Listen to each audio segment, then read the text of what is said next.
Government line ಹೊಡ್ಲಾಕ ಹೋಗ್ತೀನಿ ದರ್ಬಾರಕ್ಕೆ ಆಯ್ತಣ್ಣ ಸಾಕಣ ಇರ್ತೇವೆ ಉಪೇಂದ್ರ ಸ್ಟೈಲ್ ಬೇಡಣ್ಣ ನಾ ಸಲ್ಮಾನ್ ಖಾನ್ ಫ್ಯಾನ್ ಅಣ್ಣ ಫ್ಯಾನ್ ಅಲ್ಲ ದೀಪಾವಳಿ ಒಂದ್ ವರ್ಷ ಏನು ಇರ್ಲಿಲ್ಲ ಅಂದ್ರೂ ನಡೀತೈತಿ ಅಂದ್ರೆ ಕೆಲಸ ಇಲ್ಲ ಅಂದ್ರೆ ಪಾಪ ಅವ್ರಿಗೇನು ಕೊಡೋರು ಈಗ ನಡ್ಲಾಗ್ತೈತಲ್ರಿ ಸೀಸನ್ ವೈಸ್ ಕೆಲಸ ಸರ್ ನೀವು ಫಿಲ್ಮ್ ನೋಡ್ತೀರಿ?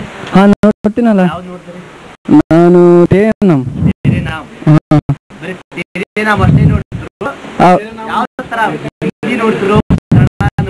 ಹಿಂದಿ ಪಿಕ್ಚರ್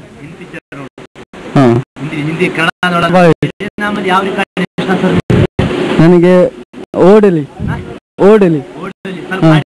ಯಾವ ರೀತಿ ಅದು ಓಡಲಿ ಓಡಕ್ಕೆ ನಾಚು ಓಡಲಿ मजोडली ओढ़ किया के दिल परदेसी हो गया.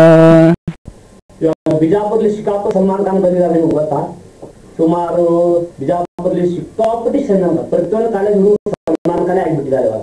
ಸಲ್ಮಾನ್ ಖಾನ್ ಅಂತ ಅವ್ರ ತರ ಬಾಡಿ ಬಿಲ್ಡರ್ ಆಗ್ತಾ ಇದ್ದಾರೆ, ಅವ್ರ ತರ ಹೇರ್ ಸ್ಟೈಲ್, ಅವರು ಬಾಡಿ ಬಿಲ್ಡರ್ ಇತ್ತು, ಹೆಂಗ್ ಬಾಡಿ ಬಿಲ್ಡರ್ ಮಾಡ್ತಾ ಇದ್ರು ಅವ್ರು ಮಾಡ್ತಾರೆ, ಅವ್ರಿಗೆ ಏನ್ ಆಗ್ತಾ ಇದೆ ಅಷ್ಟೇ ಮಾಡ್ತಾ ಇದ್ದಾರೆ ಅಂತಂದ್ರೆ ಸೆಂಟರ್ ಇಟ್ಕೊಂಡು ಊರು ತುಂಬಾ ಎಲ್ಲ ತೇರಿ ನಾಮ್ ಅಂತ ಹೇಳ್ಕೊಂಡು ನಡೆಯಾಡ್ತಾ ಇದ್ದಾರೆ.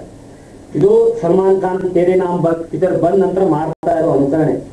ಆ ಹೇರ್ ಸ್ಟೈಲ್ ನಮ್ಮ ರಾಷ್ಟ್ರಪತಿ 3-4 ವರ್ಷದಿಂದ ಅವರು ಇಡೀ ಭಾರತ ದೇಶಕ್ಕೆ ಬರ್ತಿದ್ರು ಕೂಡ ಯಾರು ಅದನ್ನ ಮಾಡ್ಲಿಲ್ಲ.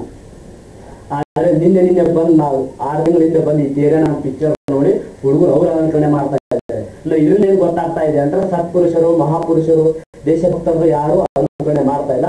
Only picture hero, duplicate hero ನಕಲಿ ಹೀರೋಗಳೇ ಅನುಕರಣೆ ಮಾಡ್ತಾ ಇದ್ದಾರೆ ಹೊರತು ರಿಯಲ್ ಹೀರೋಗಳು ಯಾರು ಅನುಕರಣೆ ಮಾಡ್ತಾ ಇಲ್ಲ ಅಂತ ಗೊತ್ತಾಗ್ತಾ ಇದೆ. ಆ ಅನುಕರಣೆ ಯಾರು? Padmashree gift centre, Krishna electronics, Raj electronics ಅವರಿಂದ ಒಂದು ಹಾಡು ಹಾಡಾಗ್ತಾ ಇದೀವಿ.